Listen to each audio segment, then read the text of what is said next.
Hello, today we will discuss about the different approaches we follow in our clinical practice.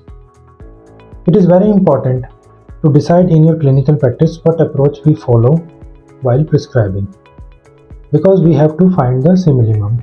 And first and foremost requirement for the minimum is that your remedy should be similar in all aspects of the cases. Many of us remain confused that what approach we should follow in different cases we face in our clinic, like in acute case, chronic case, or we should prescribe on the basis of miasm, or should we take pathological prescribing. So there are different types of scenarios in which we follow these approaches and we reach the minimum. So today we will discuss in detail so there will be no confusion while prescribing. So first one we will take is acute prescribing. So in acute prescribing, our approach is to relieve the acute symptoms of the patient. When he is suffering from acute diseases like cough, coryza, acute infection, UTIs, and all these acute inflammation we have to relieve. So in these cases we give acute prescribing. So what is acute prescribing? What are the steps we follow in this? So whenever patient comes to you, so our goal is to reach the minimum in less number of steps. We want to relieve him rapidly. So for that, first of all, you have to take the case. While taking the case, hunt for the major keynote symptoms of the patient. So after taking keynote symptom, inquire for the cause of the disease, why he is suffering from such inflammation, such acute stage. For that cause is very much likely easy to find, that you will find the cause. So first take keynotes, then go for the cause of the disease, and after inquiring, search for the appropriate rubric in your repertoire. Because symptoms are very clear in acute, you will find exact cause and also the keynote, and that's why acute prescribing is easy to prescribe and results are good in this. So after searching up appropriate rubrics from your keynotes and the cause, and you will find a number of remedies. Then in those remedies you have to follow the MM. And what MM you have to follow? You can take help of Allen's keynote, you can take help of Synoptic Key or Dr. Nash Leaders. So these are few books which will help you a lot. So after differentiating while referring these books, you will find the minimum easily. So choose the most minimum remedy and prescribe. And how you will prescribe, what potency we have to take. Usually in acute cases 200 potency is good, because it's neither very high or low. So 200 potency usually give good result. And the repetition. Look, when your remedy is exactly the minimum, the first dose will relieve. But if the condition is very acute, you may have to prescribe it in repeated basis. So the rule is, when your patient is feeling better after prescribing, ask him to stop the repetition. After the improvement has started, you should not repeat it again and again. So results are very good in acute disease. This approach is very efficient. Let's take example of an acute prescribing. मेरे पास एक patient आए, पेट में दर्द था और ये रात का समय था, तो रात में बहुत ज़्यादा दर्द होने की वजह से उनको हॉस्पिटल जाना पड़ा। हॉस्पिटल वालों ने उनको तुरंत ही एडमिट होने की सलाह दी, क्योंकि उनको लिवर रीजन में बहुत ज़्यादा दर्द हो रहा था। अब वो रात के समय एडमिट नहीं होना चाहते थे और वो मेरे पुराने पेशेंट थे, तो उन्होंने मुझे कॉल किया। कॉल पे मैंने सारे एक्यूट सिम्टम्स लिए, सेम इसी परफॉर्मा को फॉलो करते हुए जो मैंने अभी आपको बताया। उन्होंने मुझे बहुत सारे सिम्टम्स बताए। इन सभी सिम्टम्स में एक सिम्टम्स बहुत ज़्यादा पिक्यूलियर था उनका, और वो ये था दैट शी वाज सेइंग कि मेरे को बहुत ज़्यादा पेन है, पेन के साथ साथ my eyelids are very heavy and I am not able to open them. तो drowsiness was there and she was saying that I am feeling my eyelids are very heavy. So although this case was a liver case, and anyone would try to give liver remedy, but at that time this keynote was so prominent that I prescribed her Gelsemium, because drowsiness and heaviness of the lid is the keynote of Gelsemium. So at that night only her pain vanished, and she consulted me next morning that she was quite okay. So here we got to know that if your keynote prescribing, if your keynote symptom is prominent and clear, the remedy will act like wonder. So now we will proceed for the chronic prescribing. So in chronic cases, what patient we are prescribing? We are giving remedy to those patients who are suffering from long-term diseases. Okay, so long-term diseases में जितने भी 6 months, 1 year या 10 साल से patient जो symptom से परेशान है, वो सब हम क्रॉनिक डिजीज के अंडर में लेते हैं. अब क्रॉनिक डिजीज में भी अलग अलग पार्ट्स आते हैं, डिपेंड करता है हमारे पास केस कैसा आता है. For example there are different branches in chronic prescribing, जिसके हिसाब से हम प्रिस्क्राइब करते हैं. So the first is constitutional prescribing. जैसे कि हम जानते हैं कि हर रेमेडी का अपना एक पर्सनालिटी होता है, हर रेमेडी अपने आप में एक कॉन्स्टिट्यूशन कैरी करती है. सो इनमें से most of the remedies are polycrest remedies. Usually जो भी शॉर्ट रेमेडीज हैं वो उनकी इतनी डिटेल्स हमें पता नहीं है कि हम उसको कॉन्स्टिट्यूशन के हिसाब से बिठा सकें, लेकिन पॉलीक्रेस्ट रेमेडी अपने आप में इतनी ज़्यादा है उनको भी मास्टर करना बड़ा. कॉन्स्टिट्यूशनल प्रिस्क्राइबिंग के लिए आपको काफ़ी ज़्यादा एक्सपीरियंस तो चाहिए ही होता है, साथ ही साथ आपको काफ़ी डिटेल उस पेशेंट से लेनी पड़ती है ताकि उसके कॉन्स्टिट्यूशन को हम रेमेडी के कॉन्स्टिट्यूशन के साथ सिमिलर में बिठा सकें. So in constitutional prescribing what we are doing, जैसे एक्यूट में we are relieving the acute symptom. अब कॉन्स्टिट्यूशनल प्रिस्क्राइबिंग में what we are doing is we are elevating the vitality of the patient. So when we elevate the vitality, so the disease repelling power of the vital force becomes active and strong. So the recovery starts. Okay. So once the recovery starts, we don't have to repeat the remedy. That's why all the classical homeopaths who are prescribing constitutional medicine rarely repeats. Okay. So this is the way of constitutional prescribing. So next is miasmatic prescribing. So in miasmatic prescribing, we are basically concentrating on the miasm. So what is miasm? Miasm is basically the underlying cause that is responsible for the recurrence of the disease. तो आपके पास एक symptomatology के साथ patient आया, हमने उसको prescribe किया, या वो एलोपैथी से भी लेकर आ रहा है दवाई, वो फॉर एग्जांपल ऑटोरिया ले लेते. अब ऑटोरिया में पेशेंट आया और बहुत ज़्यादा पेन है, आपने एक्यूट रेमेडी प्रिस्क्राइब कर ली और वो ऑटोरिया वहाँ पे रिलीफ हो गया उसको, या फिर वो पेशेंट ईयर ड्रॉप ले लेता है, एंटीबायोटिक खा लेता है. लेकिन अब क्या है, उस बच्चे को हर 3 महीने बाद दोबारा ईयर इन्फेक्शन हो जाता है. तो हालांकि हम उसको बार बार रिलीफ तो दे रहे हैं, but there is something due to which this recurrence is occurring. So we are sure that some lurking miasm is there. That miasm is playing a role of a hindrance, and due to that hindrance, our remedies are not able to cure it completely. So in miasmatic approach, what we do, we understand what kind of miasm is there, and we prescribe on this basis an anti-miasmatic remedy. जब हम miasm की बात करते हैं, so there are mainly 3 types of miasm, that is psora, psychosis and syphilis. There are other versions also in which 2 or more miasm are intermingled with each other, and they complicate and make tubercular miasm or cancer miasm. So what we do in miasmatic prescribing, we do the anamnesis and we reach the basic cause, and once we find that cause, then we prescribe the remedy accordingly.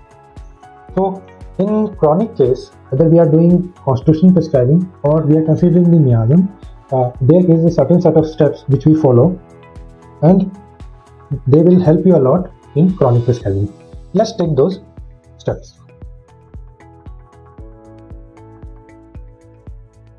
So whenever a chronic case comes to you, and so first step you will take is to take a complete case. We all know that we have that particular performer. You can learn it from ClinicArt website, and in that performer all the steps are there which will help you to learn the chronic case taking. So once we have completed the case and we have taken all the detail of the patient, after that what we do in chronic case, we do the anamnesis. So in chronic case this thing is different from acute prescribing, because in acute prescribing what we are doing, हम देख रहे हैं present की condition, but in chronic case क्योंकि recurrence है हमें उसके past में जाना बहुत जरूरी है, क्योंकि अगर आप डॉक्टर हनीमैन के स्टेप्स देखें, उन्होंने भी थ्योरी ऑफ क्रोनिक डिजीज में यही किया था। वो खुद बताते हैं कि जब स्टार्ट करते हैं ट्रीटमेंट तो अच्छा रिस्पॉन्स आता है, लेकिन जैसे जैसे हम क्रोनिक डिजीज के ट्रीटमेंट में आगे बढ़ते थे तो पेशेंट को रिलीफ आना बंद हो जाता। Then he started going back in the past history of the patient. तो इसको हम क्या कहते हैं, अनामनेसिस। अनामनेसिस में हम वहां तक की जर्नी लेते हैं जहां पे पेशेंट बीमार हुआ है। Okay, so align those events of different malady in chronological order. एक बार सब कुछ पता करने के बाद जो चीजें जिस जगह पे जिन उम्र के पड़ाव पे हुई हैं उनको आप क्रोनोलॉजिकल ऑर्डर में लगाएंगे, और देखिए किस तरीके से डिजीज का कैरेक्टर क्रोनोलॉजिकली चेंज हुआ है। This will tell you what miasm is playing. Okay, so you will most probably find the miasmatic cause, and this cause जहां पे पेशेंट बोलता है कि इस इन्फेक्शन के बाद से मेरी जर्नी जो है बीमार होने की स्टार्ट हुई, या किस टाइप का ट्रॉमा उसको हुआ, क्या वो सॉलिड ट्रॉमा था, क्या वो साइकोटिक था, या सिफिलिटिक था। बिकॉज गोनोरिया और चैंक्रे ये सिर्फ एक एग्जाम्पल है, but we have to see is the characteristic of this disease. Gonorrhoea में ग्रोथ है, या फिर चैंक्रे में डिस्ट्रक्शन है, एसोरा में इचिंग है, इन्फ्लेमेशन है। तो this characteristic is main thing which we have to take, और एनालिसिस में भी हम यही पता कर रहे हैं कि कहाँ पे उसको किस तरीके का डिजीज हुआ था, और इस पूरा का टोटलिटी है जब हम लेते हैं, और उस टोटलिटी को जब हम सिमिलर रेमेडी प्रिस्क्राइब करते हैं तब जाके जो मियाज्मेटिक कॉज है वो रिमूव होता है। ओके, तो एक बार दोबारा हम रिपीट करते हैं। तो हमारे पास केस आया, हमने केस लिया, हमने उसके अनामनेसिस किया, अनामनेसिस के बाद हमने उसको क्रोनोलॉजिकल ऑर्डर में लगाया, उसके बाद हमने एक पोर्ट्रेट ऑफ डिजीज बनाया, जो कि हनीमैन सर बोलते हैं first thing you have to do is portrait of disease. तो पोर्ट्रेट ऑफ डिजीज में क्या होता है, पोर्ट्रेट ऑफ डिजीज में हमने पूरा केस जो लिया है उसके सभी इवेंट्स होते हैं जो भी हमें लग रहे हैं कि this can be useful is a portrait of disease. After making portrait of disease, what we have to do is we have to see those symptoms which are due to maintaining cause. उस portrait में से maintaining cause के जितने भी symptoms है, for example वो patient बोल रहा है मेरे को एसिडिटी होती है बहुत अगर मैं चाय पी लूँ, तो this T is a maintaining cause and acidity is a symptom. So we don't have to take this symptom, because to make the totality, Dr. Haniman says remove the symptoms which are due to the maintaining cause. So this is just one example. Another example I can give I feel dullness if I overeat. This is quite common symptom, and we know if he will overeat, he will feel dull. So we will not take dullness as our totality. Okay? Because patient is not dull in general. This is due to a maintaining cause, or he is not taking enough sunlight, so that his or her bones are weak. So in that scenario also, due to lack of sunlight, lack of vitamin D, her bones are weak, or she is feeling any pain. So this pain in legs due to lack of vitamin D, you should not take this symptom.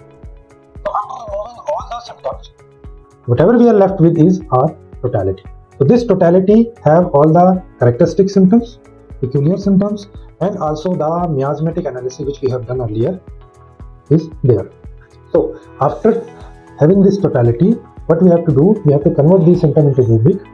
Then we will go to the repertory and we will repertorize those symptoms. After repertorizing, we will come with some remedies, maybe 5 remedies or 10 remedies.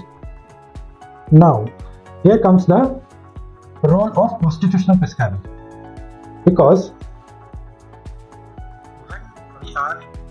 we have done the totality, we have completed the totality, and we know that there are 4 to 5 remedies. Now we have to prescribe. Now we will match other symptoms which will support our prescription. For example, we are confused between calcarea or a calcarea phos, or we are confused between phosphorus or calcation.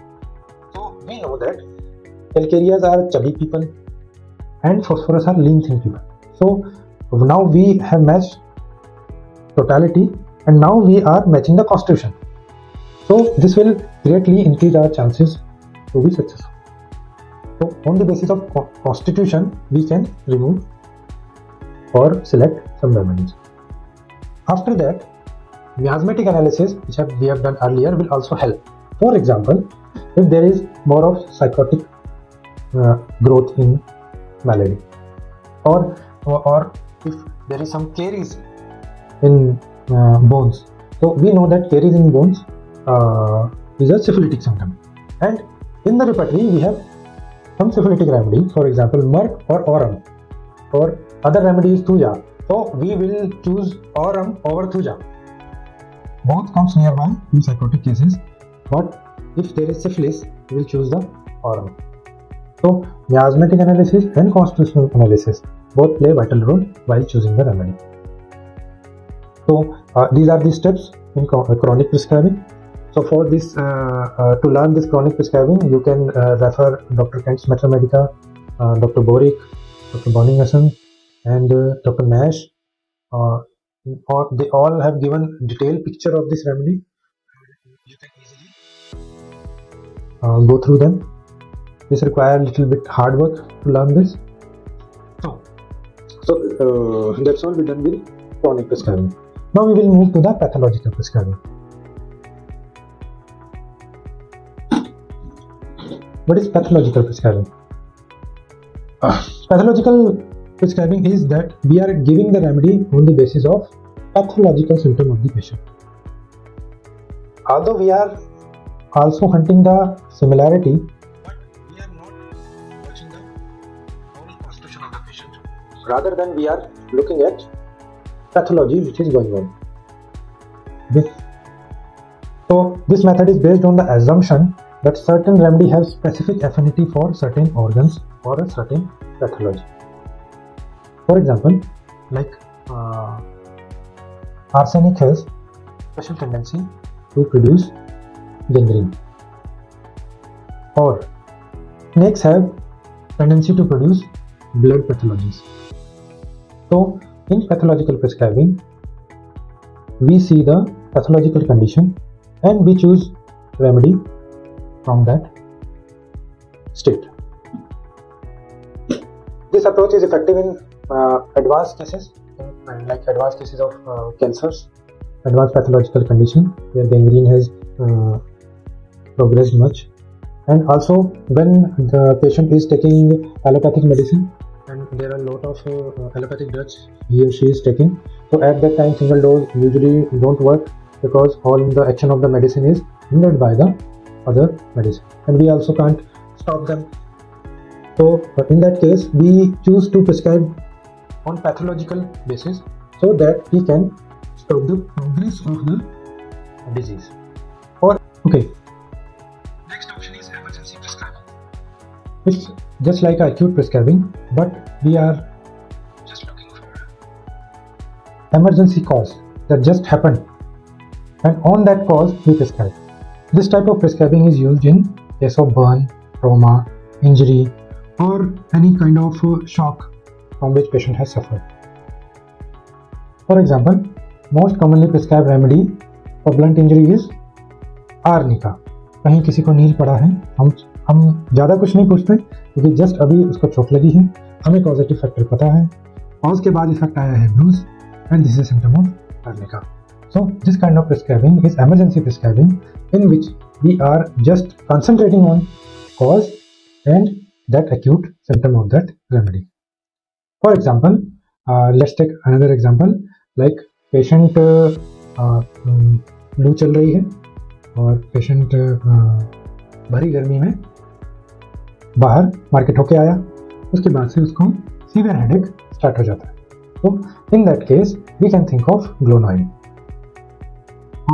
अगर किसी को head injury है, head injury के बाद उसको कोई complication आ गई जैसे कि हेडेक आ गया या फिर उसको नोज ब्लीड आ रहा है या फिर माइग्रेन स्टार्ट हो गया, तो वी नो कि after injury these kind of symptoms are there related to head, so we will prescribe nephron sulphate. So these were the few example of emergency prescribing. Next is our genus epidemicus. तो what is genus epidemicus? अभी Covid आया था, तो Covid में आपने ध्यान दिया होगा, तो कोविड में most prescribed remedy was arsenic and bryonia. So what we do in genus epidemicus, in these several people who have similar symptoms, we take those symptoms and they all are suffering from similar cause, like they all have similar symptoms of COVID and they are suffering from COVID-19, and we take that totality of all those patients and we create a image of a remedy and that remedy suits most of the cases. So अगर आपके OPD में 40-50 लोग आ रहे हैं similar presentation के साथ, अब 40-50 लोगों के केस में आप अलग अलग प्रिस्क्राइब नहीं कर पाओगे यहाँ पे, क्योंकि उनका एक तादाद बहुत ज़्यादा है प्लस उनके सिम्टम्स में सिमिलरिटी बहुत ज़्यादा है। तो एक remedy usually suits most of them, not all but most of them. तो अगर सांस की दिक्कत हो रही है बहुत ज़्यादा, patient is anxious and patient is cyanosed, तो in that case arsenic works. तो इसलिए आर्सेनिक जो है कोविड-19 में बहुत ज़्यादा यूज होती है। तो सिमिलरली डॉक्टर हनुमान ने ऑर्गेनन में भी बेलेडोना फॉर स्कारलेटिनम और ऐसे ही बहुत सारे एग्जांपल दिए हैं। तो इस सेशन में हमने डिफरेंट टाइप्स ऑफ अप्रोचेस सीखी और ये जाना कि हमें डिफरेंट टाइप्स ऑफ केसेस में डिफरेंट अप्रोच लेनी पड़ेगी, तभी हम बेहतर रिजल्ट अपने क्लिनिक्स में दे पाएंगे। अभी जो सेशन किया है इसी में ही डिफरेंट अप्रोचेस को आप डिटेल्स में पढ़ सकते हैं। इसके लिए आप क्लिनिक आर्ट ज्वाइन कीजिए, वहाँ पे आप इसी अप्रोच पे हर सेक्शन को आप डिटेल्स में स्टडी कर सकते हैं। तो मिलते हैं नेक्स्ट सेशन में। Thank you.